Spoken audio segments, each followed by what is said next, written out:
A conversão de Paulo. Atos 9, Filipenses 3, 5 a 9. Vamos olhar para Filipenses 3, a partir do versículo 5, que diz a Bíblia: circuncidado no 8º dia da vida, pertencente ao povo de Israel, ao tribo de Benjamim, verdadeiro hebreu, quanto à lei, fariseu, quanto ao zelo, perseguidor da igreja, quanto à justiça que há na lei, irrepreensível. Mas o que para mim era lucro, passei a considerar como perda por causa de Cristo. Mais do que isso, considera tudo como perda, comparado com a suprema grandeza do conhecimento de Cristo Jesus, meu Senhor, por quem perdi todas as coisas. Eu os considero com esterco para poder ganhar Cristo, a ser encontrado nele, não tendo a minha própria justiça que procede da lei, mas a que vem mediante a fé em Cristo, a justiça que procede de Deus, se baseia na fé. É interessante este relato que Paulo, naquela altura foi chamado Saulo, era um fariseu muito zeloso, um perseguidor da igreja, um fanático, cumpridor de lei. Ele tentava estabelecer a sua própria justiça por boas obras, por cumprir os mandamentos, mas descobriu, ou foi descoberto por Cristo, descobriu, afinal, que através da fé é que recebe a integridade, pureza, a justiça de Deus, perdão. Olha para Romanos 10 e também temos mais informação sobre Paulo. Romanos 10, versículos 2 e 3. Posso testemunhar que elas, está a falar dos judeus, têm zelo por Deus, mas o seu zelo não se baseia no conhecimento. E Paulo era um judeu. Porquanto, ignorando a justiça que vem de Deus, isto foi o grande entendimento de Paulo, que ele podia receber de Deus justiça. Elas, procurando estabelecer a sua própria, não se submeteram à justiça a Deus, porque a fim da lei é Cristo para a justificação de todo o que crê. Então, temos uma história de Paulo, e hoje em dia há muita gente que são crentes zelosos, cheio de esforço humano, com gritos, com energia, com personalidades fortes, com inteligência incrível, mas elas tentam chegar perto de Deus e progredir em Deus, e em condições com Deus, mas isto não funciona. A fé é uma moeda que funciona perante Deus, para progredir e para entrar no reino de Deus. Salvação é uma dádiva, não é uma coisa que você ganha. Hoje falei com alguém que disse-me: eu faço boas obras, eu ajudo toda a gente, é suficiente. Eu disse a ele: não, é preciso receber Cristo como Salvador. O que funciona é algo sobrenatural que Jesus já fez na cruz e nós precisamos de receber.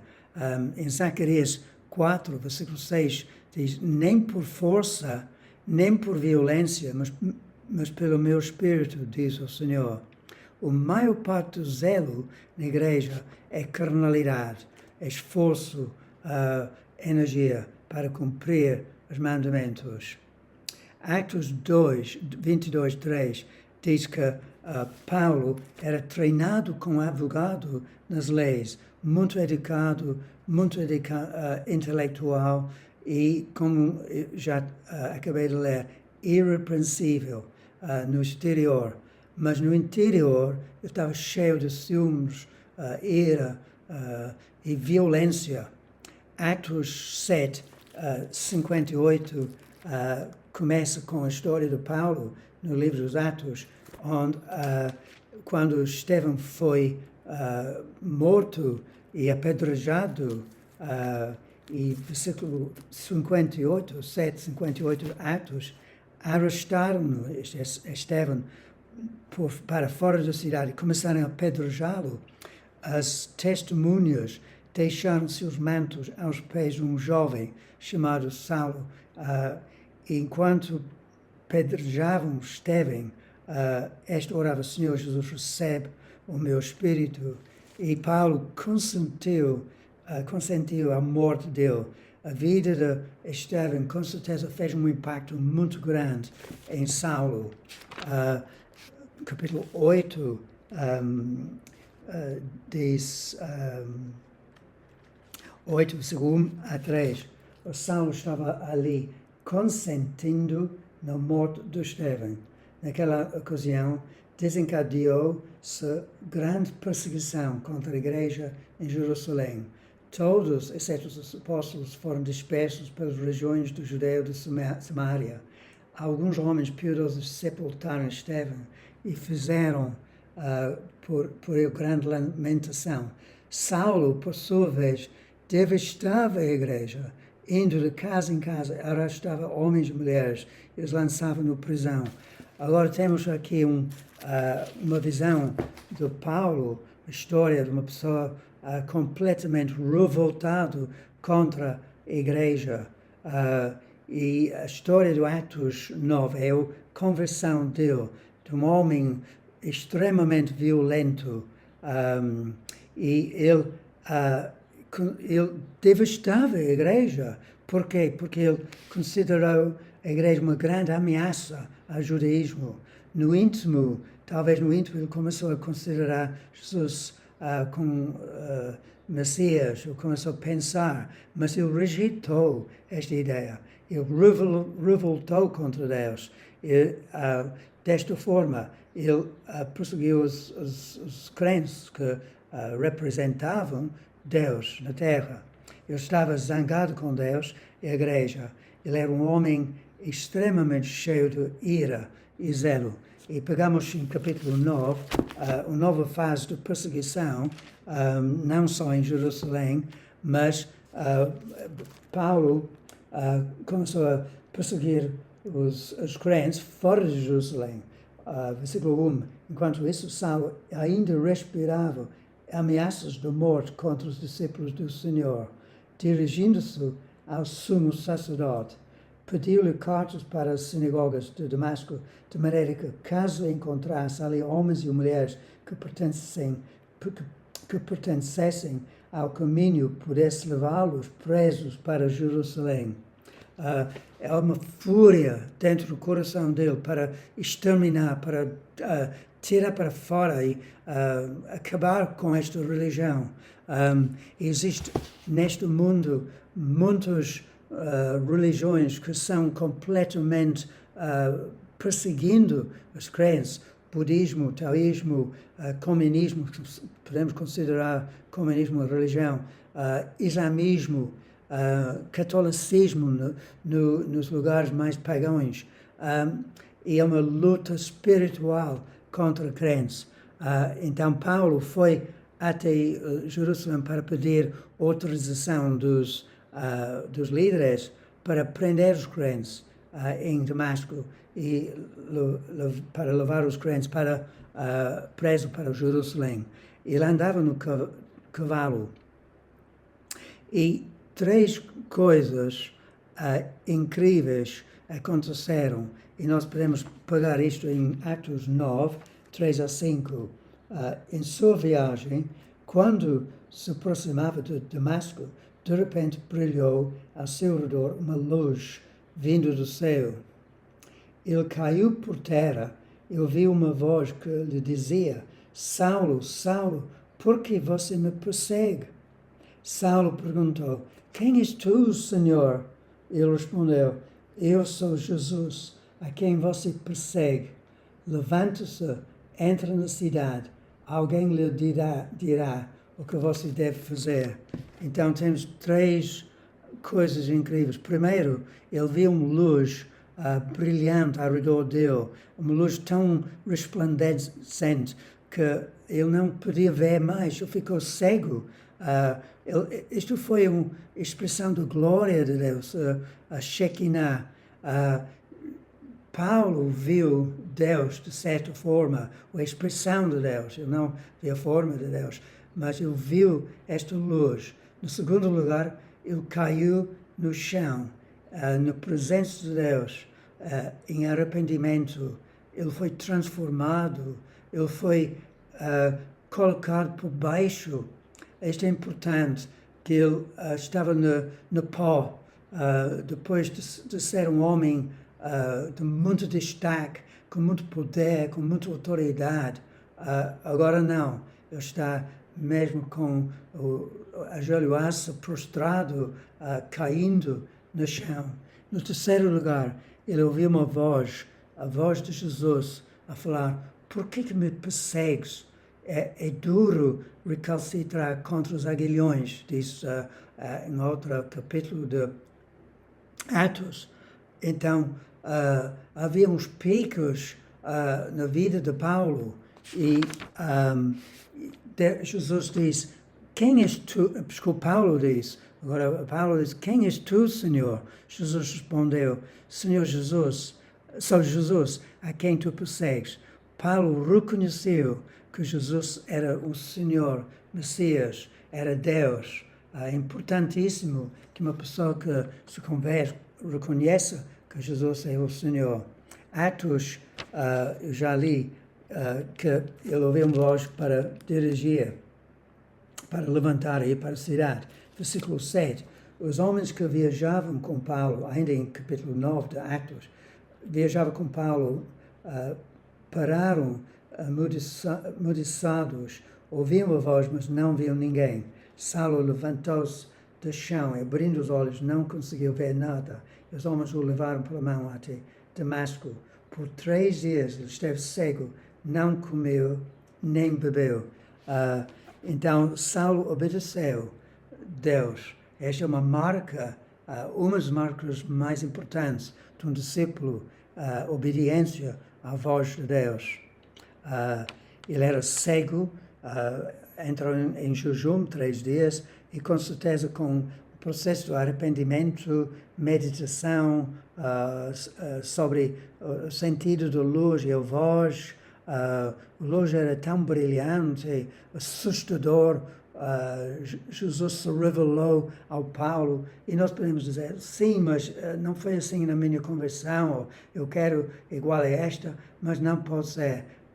Esta conversão é única, não podemos copiá-lo. Versículo 10 a 16.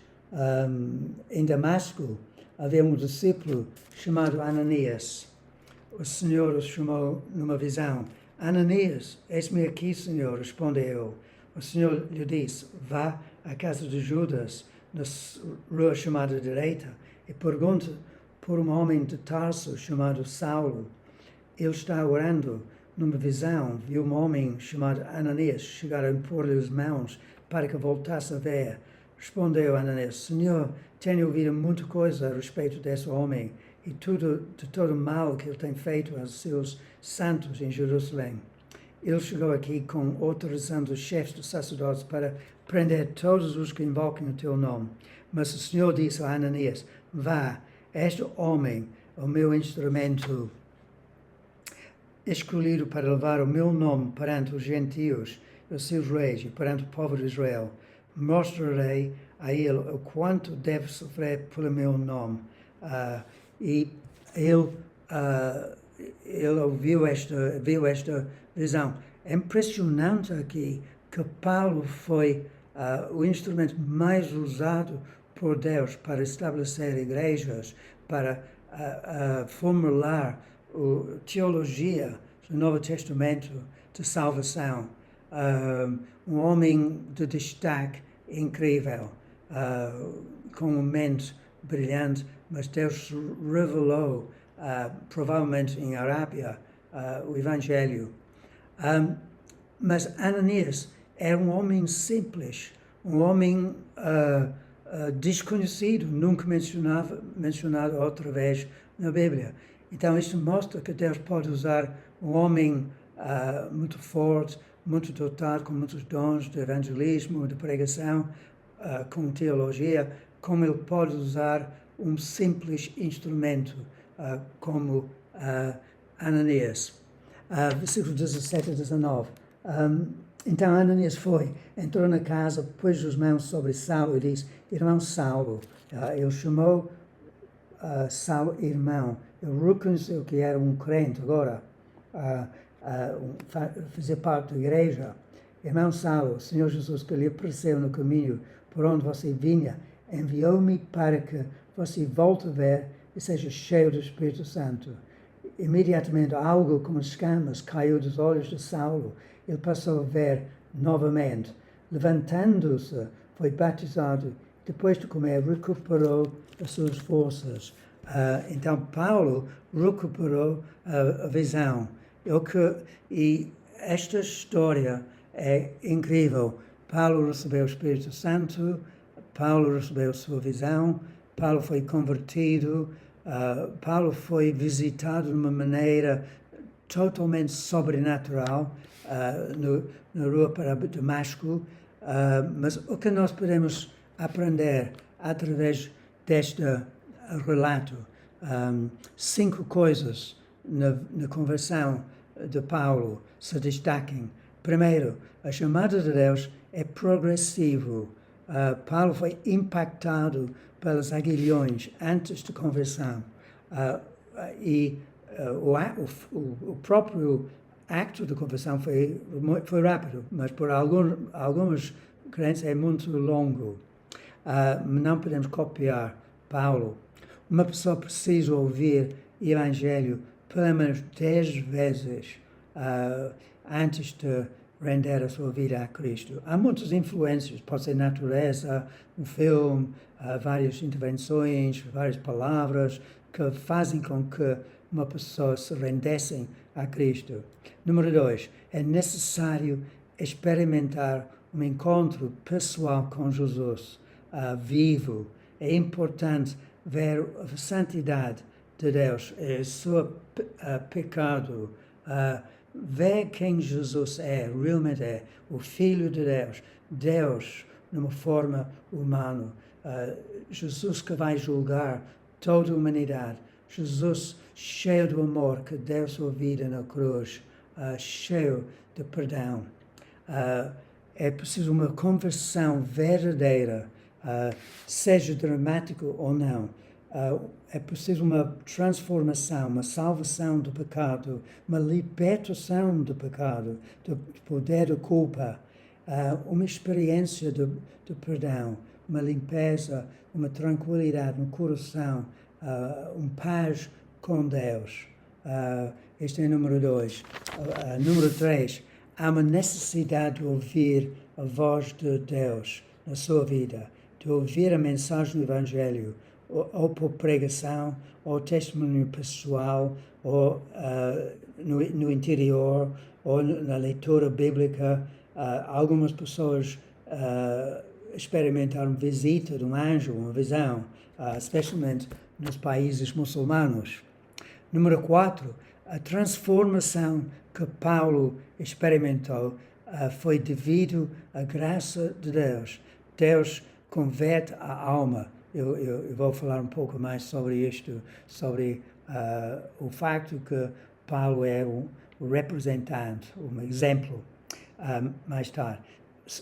No quinto lugar, há uma necessidade de converter, mudar, abandonar o pecado, admitir erros, pedir perdão com quem nós pecamos, perdoar as outras, tirar da nossa vida ódio, desonestidade, mentiras, etc., impureza moral.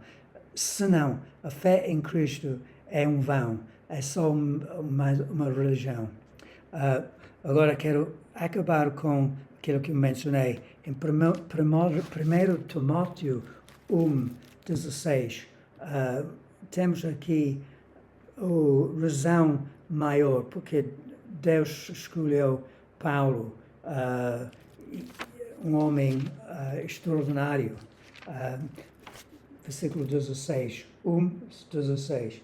Mas por isso mesmo alcancei misericórdia. 1 Timóteo 1,16. Alcancei misericórdia para que em mim, o pior dos pecadores, Cristo Jesus demonstrasse toda a grandeza de sua paciência, usando-me como um exemplo para aqueles que nele haveriam de crer para a vida eterna. Se Paulo, que era um homem violento, cheio de ira e fúria, podia ser perdoado, então nós, que também temos pecado e muitas falhas e muito afastamento de Deus e revoltas e a falta de perdão e orgulho, etc., nós podemos ser salvos por Deus. Porque Paulo era um assassino, homem violento, cheio de rancor, mas Deus o salvou. Então, tenha esperança.